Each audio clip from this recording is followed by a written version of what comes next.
Sir, ഇന്നലെ ആയിരുന്നു പാറ്റ പാർട്ടിയുടെ പ്രതിഷേധം ദില്ലിയിൽ അരങ്ങേറിയത്. അതിൽ നമ്മുടെ വാർത്താ മാധ്യമങ്ങളിൽ ഏറ്റവും കൂടുതൽ ആഘോഷിച്ചത് റിപ്പോർട്ടർ ചാനൽ തന്നെയായിരിക്കും. അതിൽ ഈ ഒരു പാറ്റ പാർട്ടിയുടെ പ്രതിഷേധമൊക്കെ പാളിപ്പോയതിനു ശേഷം റിപ്പോർട്ടർ ചാനൽ അരുൺകുമാർ പറഞ്ഞൊരു പ്രസ്താവനയുണ്ട്. ഇത് കേട്ടിട്ട് സാറിനൊരു കലാപ ആഹ്വാനമായിട്ടൊക്കെ തോന്നുന്നുണ്ടോ എന്ന് പറയണം.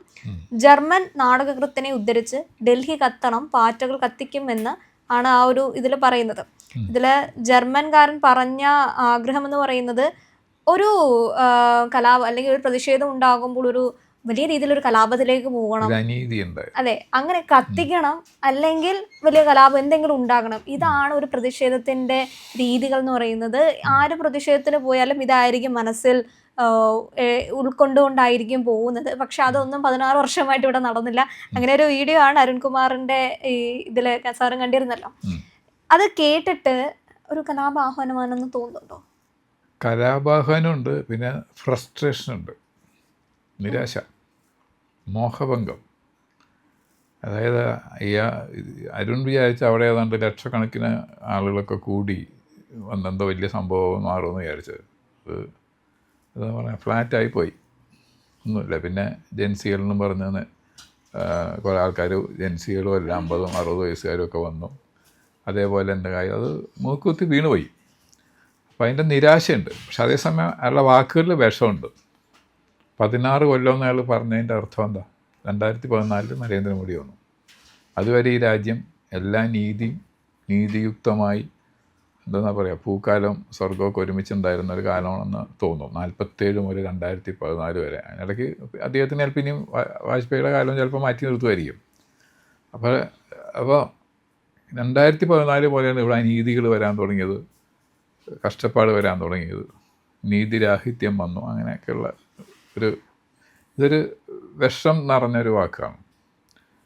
പിന്നെ ഇദ്ദേഹത്തിൻ്റെ മനസ്സിൽ ഒരു വർഷം ഉണ്ടാവുക ബംഗ്ലാദേശിലും ശ്രീലങ്കയിലും നേപ്പാളിലും ഒക്കെ ഉണ്ടാവുക പോലെ എന്തോ സംഭവം ഉണ്ടാവും. നരേന്ദ്രമോദി ആൾക്കാർ ഒഴിച്ചിട്ടടിക്കും, ആൾ ഭരണത്തിൽ വന്നിട്ട് ഈ പാറ്റയുടെ ഒരാളെ പിടിച്ചിട്ട് പ്രധാനമന്ത്രിയാക്കും എന്നൊക്കെ ആയിരിക്കും ചിലപ്പോൾ ഈ മനുഷ്യൻ സ്വപ്നം കണ്ടിട്ടുണ്ട്. അപ്പോൾ അതിൻ്റെ പ്രധാനമന്ത്രിയാണെങ്കിൽ ഇദ്ദേഹത്തിനാണെങ്കിൽ ഡെപ്യൂട്ടി പ്രധാനമന്ത്രിയോ മാധ്യമ ഉപദേഷ്ടാവോ ആയിട്ടൊക്കെ ജോലിക്കയറ്റം കിട്ടുമെന്നൊക്കെ വിചാരിച്ചാണ്. എന്നാൽ പിന്നെ ഈ വിഷമൊക്കെ അവിടെ നിന്നിട്ട് പറഞ്ഞാൽ മതിയല്ലോ, ഡൽഹിയിൽ നിന്നുകൊണ്ട് പറയാം. അങ്ങനെയൊക്കെയുള്ള ആഗ്രഹങ്ങളാണ് അയാളുടെ മനസ്സിലുണ്ടായിരുന്നത്.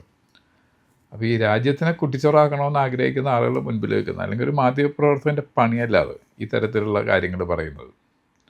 മാധ്യമപ്രവർത്തകൻ റിപ്പോർട്ട് ഈ സത്യസന്ധമായിട്ട് നാട്ടിൽ നടക്കുന്ന അല്ലെങ്കിൽ ലോകത്ത് നടക്കുന്ന സംഭവങ്ങൾ ജനങ്ങളിലേക്ക് എത്തിക്കലാണ് ഒരു മാധ്യമപ്രവർത്തകൻ്റെ പ്രഥമവും എല്ലാമായിട്ടുള്ള എന്താ പറയുക കടമ, ഡ്യൂട്ടിയൊക്കെ അതാണ്. അല്ലാതെ ജനങ്ങളെ സർക്കാരിനെതിരെ തിരിക്കലല്ല. പിന്നെ അദ്ദേഹത്തിന് സുഹൃത്തുണ്ട്, തൊട്ടടുത്ത് തന്നെയുണ്ട്. ഇതാ എൻ്റെ പിന്നിൽ ഒരു പള്ളി കത്തുന്നു എന്ന് പ്രഖ്യാപിച്ച ആൾ. അത് പച്ച നുണ പറഞ്ഞുകൊണ്ട് രാഷ്ട്രത്തിൽ കലാപം ഉണ്ടാക്കാൻ ശ്രമിക്കുന്ന ആൾക്കാർ, ഇവർക്കെതിരെയൊക്കെ നടപടി എടുക്കേണ്ടതാണ്. ഇന്നലത്തെ ഈ അദ്ദേഹത്തിൻ്റെ വാക്കുകളിൽ മുഴുവൻ കാണുന്ന നിരാശയാണ്. കാരണം ഉദ്ദേശിച്ച പോലെ നടക്കാത്ത നിരാശയാണ്. നിരാശ വരുമ്പോൾ എന്തെങ്കിലുമൊക്കെ പറയുക, എന്നിട്ട് നിരാശയ്ക്കൊരു ദാർശനിക ഭാവം കൊടുക്കുക. നമ്മൾ പറയില്ല, എന്ത് കാര്യത്തിനും ദാർശനിക ഭാവമുണ്ട്. ചില ഇത്തരം ആൾക്കാർ ചിലപ്പോൾ ഒന്ന് ചാനലിൻ്റെ മുമ്പിൽ നിന്ന് പറഞ്ഞു അതിനൊരു പൊളിറ്റിക്സ് ഉണ്ട്. എന്താ ഈ പൊളിറ്റിക്സ്? അത് വണ്ടി മുട്ടിയാൽ അതിനൊരു പൊളിറ്റിക്സ് ഉണ്ട്, റേപ്പ് ചെയ്താൽ അതിനൊരു പൊളിറ്റിക്സ് ഉണ്ട്, റേപ്പിനെതിരെ സമരം നടത്തിയാൽ അതിന് പൊളിറ്റിക്സ് ഉണ്ട്. അങ്ങനെ അല്ലാത്ത ഇത്തരത്തിലുള്ള ചില ഈ വാക്കുകൾ ഉപയോഗിച്ചാൽ വാക്കുകൾ കൊണ്ട് കസർത്തുകൾ കളിക്കുക. അതാണിപ്പോൾ കാണുന്നത്. അരുണിൻ്റെ വാക്കുകളിൽ മുഴുവൻ കാണുന്ന അതാണ്. ഒരു മാധ്യമപ്രവർത്തകൻ്റെ പണിയല്ല ഈ മനുഷ്യൻ ചെയ്യുന്നത്, രാജ്യത്തിനെ അസ്ഥിരതപ്പെടുത്താനാണ്. അല്ലെങ്കിൽ ഒരു രാജ്യത്ത് കലാപം ഉണ്ടാവുമെന്ന് പറയുന്നതിൻ്റെ അർത്ഥം എന്താ ഉള്ളത്? ഇതേ ആൾ തന്നെ ചില സമയത്ത് ഗാന്ധിയെ ഉയർത്തിപ്പിടിച്ച് സംസാരിക്കുന്നത് ഞാൻ കണ്ടിട്ടുണ്ട്. ഗാന്ധിജിയുടെ നയങ്ങളാണ്, ഗാന്ധിജിയെ മോഡി ഉപേക്ഷിച്ചു, അല്ലെങ്കിൽ RSS ഗാന്ധിജിക്കെതിരാണ്, BJP ഗാന്ധിജിയുടെ നയങ്ങളിൽ നിന്ന് വിട്ടുപോയി എന്ന് പറഞ്ഞാൽ അതേ മനുഷ്യനാണ് ഇപ്പം. ഗാന്ധിജി ഇങ്ങനെ ആഹ്വാനപ്പെടുത്തിയിട്ടുണ്ടോ കലാപം ഉണ്ടാക്കിയിട്ട് രക്തച്ചൊരിച്ചിലുണ്ടാക്കണം, കത്തണമെന്ന്? നിസ്സഹകരണ പ്രസ്ഥാനം നടക്കുന്ന സമയത്ത് ചൗരി ചൗര എന്ന് പറഞ്ഞ പോലീസ് സ്റ്റേഷനെ ആക്രമിച്ച സമയത്ത് കുറേ പോലീസുകാർ വെന്ത് മരിച്ചു. ആ സമയത്ത് സമരം നിർത്തി വെച്ച ആളാണ് ഗാന്ധിജി. അപ്പം അങ്ങനെയുള്ള ഗാന്ധിജിയെ പേരും പറഞ്ഞ് ആണയിടുകയും ചെയ്യും, ഗാന്ധിജിയെ ഉയർത്തിക്കാട്ടി സംസാരിക്കുകയും ചെയ്യും. അതേ ആളാണ് ഇതേപോലെ കത്തണം എന്ന് പറയുന്ന ആൾ. അതിന് ഒരു ജർമ്മൻ നാടകകൃത്തിനെ കൂട്ടുപിടിച്ചിരിക്കുന്നത്. നാടകകൃത്തുക്കൾ പലതും പറയും. നമ്മുടെ നാട്ടിൽ എത്ര വലിയ നാടകകൃത്തുക്കളുണ്ടായിട്ട്. രാജൻ പി ദേവ് നല്ലൊരു നാടകകൃത്തായിരുന്നു. അഭിനയിക്കുന്ന ആൾ മാത്രമല്ല, നാടകത്തിൻ്റെ പിന്നിൽ പ്രവർത്തിച്ചിരുന്ന ആളാണ്, സംവിധായകനുമാണ്. ഒരുപക്ഷെ എഴുതിയിട്ടുണ്ടാവും, എനിക്കറിയില്ല. പി ജെ ആൻ്റണി നാടകം എഴുതിയിട്ടുണ്ട്.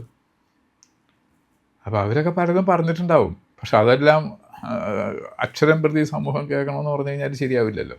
അതിൽ നല്ലതിനെ നമ്മൾ സ്വീകരിക്കുക. ഒരു ജർമ്മൻ നാടകകൃത്ത് പറഞ്ഞുകൊണ്ട് ഇവിടെ കലാപം ഉണ്ടാക്കണം. ഇപ്പോൾ 2014 മുതൽ അദ്ദേഹത്തിന് നിരാശയാണ്, ഇവിടെ കലാപം ഉണ്ടാവണില്ല. എന്താ പറയുക, ആർട്ടിക്കിൾ 370 വന്ന സമയത്ത് കലാപം ഉണ്ടാവുന്ന ഈ പാവം സ്വപ്നം കണ്ടിട്ടുണ്ടാവും. മറ്റേ CIA ബില്ല് വന്ന സമയത്ത്, സിറ്റിസൺ അമെൻമെൻറ്റ് ആക്ട് വന്ന സമയത്ത് ഇവിടെ മുഴുവൻ കത്തുമെന്ന് ആഗ്രഹിച്ചിട്ടുണ്ടാവും. ഇനിയിപ്പോൾ അതിനിടയ്ക്ക് പുള്ളി ഇതിനെപ്പറ്റി പറയുന്നുണ്ട്, പെട്രോളിൻ്റെ കാര്യങ്ങൾ, പെട്രോൾ ഡീസൽ ഗ്യാസ് വില. അപ്പോൾ കുറേ ആൾക്കാർ സിലിണ്ടറും തലയിൽ വെച്ച് പൊക്കി പിടിച്ചുകൊണ്ട് ചെന്നിട്ട് മോളിയെ പിടിച്ച് താഴെ ഇറക്കുമെന്ന് ഇയാൾ സ്വപ്നം കണ്ടിട്ടുണ്ടാവാം. പക്ഷെ ജനങ്ങൾക്ക് ബോധമുണ്ട്. കാരണം ഇവിടെ എന്തുകൊണ്ടാണ് ഈ ഗ്യാസ് സിലിണ്ടറിന് വില കൂടുകയോ അല്ലെങ്കിൽ പെട്രോളിന് ഡീസലിന് വില കൂടുക, മറ്റ് രാജ്യങ്ങളിലെ മുഴുവൻ കമ്പയർ ചെയ്യുമ്പോൾ ഏറ്റവും കുറവ് വില കൂട്ടിയിട്ടുള്ളത് ഇവിടെയാണ്. അപ്പോൾ ഇവരെല്ലാവരും കൂടി പെട്രോളിൻ്റെ ക്യാനും കൊണ്ടോ അല്ലെങ്കിൽ ഗ്യാസ് സിലിണ്ടറും കൊണ്ടോ പോയി സമരം ചെയ്ത് ഇവിടെ തീ കൊളുത്തുമെന്ന് ഞങ്ങൾ വിചാരിച്ചിട്ടുണ്ടാവും. അത് നടക്കാത്ത നിരാശയാണ്. ഇവിടുത്തെ ജനങ്ങൾ മാറിപ്പോയി. ഇത്തരത്തിലുള്ള ഈ രാജ്യദ്രോഹ പ്രവർത്തനങ്ങൾക്ക് കൂട്ടുനിൽക്കുന്ന സ്വഭാവം ഇവിടുത്തെ ഭാരതത്തിലെ ജനങ്ങൾക്ക് പണ്ടുമില്ല. ഇനി ഇടക്കാലത്ത് കുറച്ച് പേരുണ്ടായിരുന്നെങ്കിൽ അവരുടെ എണ്ണം കുറഞ്ഞതിൻ്റെ അടയാളമല്ലേ പോയി കാണുന്നത് ഇന്നലത്തെ പാറ്റ പരിപാടി. അത് ഇയാൾ മനസ്സിലാക്കുന്നില്ല. ഇയാളിപ്പോഴും സ്വപ്നം കാണുകയാണ് രാജ്യം കത്തുന്നത്. അപ്പോൾ രാജ്യം കത്തിയിട്ട് എന്തുണ്ടാകാൻ പോകണം? അവിടെ നിന്ന് എന്താ ഉണ്ടാവുക? ഈ എയർ കണ്ടീഷൻ ചെയ്ത ചാനൽ റൂമിൽ ഇരുന്നിട്ട് ഈ വക വലിയ വലിയ കാര്യങ്ങൾ പറയാൻ നല്ല എളുപ്പമാണ്. ചില ആൾക്കാരെ ഞാൻ കണ്ടിട്ടുണ്ട്, വീട്ടിലെ ലിവിങ് റൂമിൻ്റെ എല്ലാ സൗകര്യങ്ങളിലും ഇരുന്നു കൊണ്ട് AC ഫാനോ എന്തെങ്കിലും ആയിരിക്കും. അവരുന്നുകൊണ്ട് ഇതൊന്നും ശരിയാവില്ല, പട്ടാള ഭരണം വരണം. എനിക്ക് അങ്ങനെ ചില ആൾക്കാർ പറയും. അപ്പോൾ ഞാൻ അതിൽ ചിലരോട് ചോദിക്കാറുണ്ട്, പട്ടാള ഭരണം വന്ന കുറേ രാജ്യങ്ങളുണ്ട്, അവിടെ എന്തുണ്ടായി? പാകിസ്ഥാനിൽ പട്ടാള ഭരണം വരുന്നു, ബംഗ്ലാദേശിൽ പട്ടാള ഭരണം ഉണ്ടായി, പിന്നെ യൂറോപ്പിൽ പല സ്ഥലങ്ങളിലും ഉണ്ടായി. ആഫ്രിക്കൻ രാജ്യങ്ങളിൽ മുഴുവൻ ഇതാണ് ഈ പരിപാടി. ഈ പട്ടാള ഭരണം വന്നിട്ട് അവിടെ അങ്ങ് സ്വർഗമായോ? ഈ പട്ടാളം എന്ന് പറഞ്ഞാൽ മനുഷ്യൻ തന്നെയല്ലേ. Power corrupts absolute, power corrupts absolutely എന്നാണ്. അതായത് യാതൊരു ചോദ്യം ചെയ്യാൻ പറ്റാത്ത പവറാണ് പട്ടാള ഭരണത്തിൽ ഉണ്ടാകുന്നത്. അങ്ങനത്തെ ഒരു ഭരണം വന്നു കഴിഞ്ഞാൽ ഇറ്റ് കറപ്റ്റ്സ് അബ്സല്യൂട്ട്ലി. അപ്പോൾ തീ കൊളുത്തി കലാപം ഉണ്ടായതിനു ശേഷം പിന്നെ എന്തെന്ന് ചിന്തിക്കാനായി. അപ്പോൾ തൽക്കാലം തീ കൊളുത്തി നശിപ്പിക്കാമെന്ന് മാത്രമേ ലക്ഷ്യമുള്ളൂ.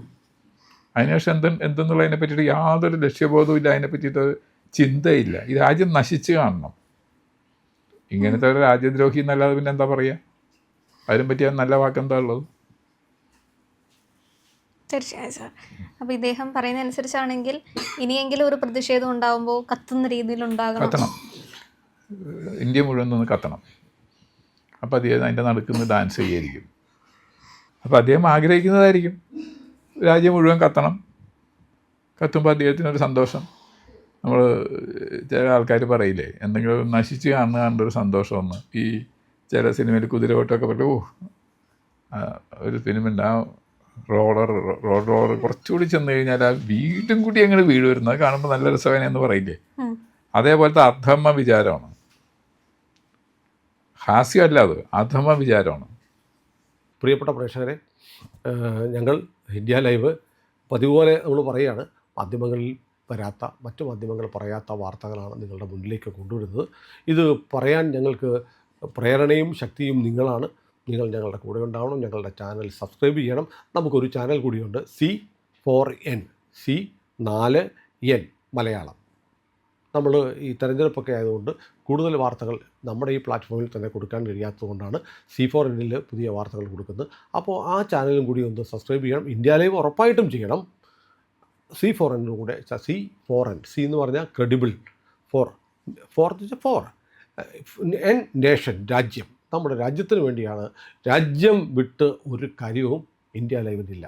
അതുകൊണ്ട് ഞങ്ങളുടെ കൂടെ ഉണ്ടാവണം എന്നുകൂടി അഭ്യർത്ഥിക്കുന്നു.